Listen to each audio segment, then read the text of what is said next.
అనవసరంగా ఆవేశపడ్డాడు, కొడుకు టీసీ తీసుకొని వెళ్ళిపోయాడు. అదేంటో చెప్తాను వినండి.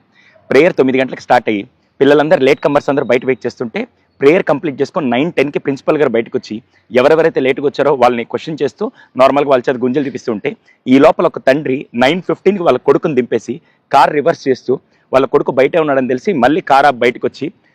ప్రిన్సిపల్ గారిని అడిగారు, సార్ పిల్లల్ని పంపించవచ్చు కదంటే, లేదు సార్ వీళ్ళు లేట్ కమర్స్, కొద్దిసేపు ఆగి నేను పంపిస్తాను సార్ అంటే ఈ లోపల అక్కడ ఆర్గ్యుమెంట్ జరిగి ఆయన ఆవేశపడుతూ లేట్ అయితే మాత్రం పిల్లల్ని బయట ఎండలో నిలబెడతారా, లోపల పంపించండి అనేసరికి ఆయన ఆవేశాన్ని చూసి ప్రిన్సిపల్ గారు ఏం మాట్లాడకుండా వెంటనే అటెండెంట్ పిలిచి టీసీ ఫామ్ తీసుకురమ్మని చెప్పి టీసీ ఫామ్ ఫిల్ చేసి అబ్బాయి తండ్రికి ఇచ్చేశాడు. అప్పటిదాకా వాయిస్ రైజ్ చేసిన తండ్రి సడన్ గా వాయిస్ తగ్గించి అదేంటి సార్ టీసీ ఇస్తున్నారంటే,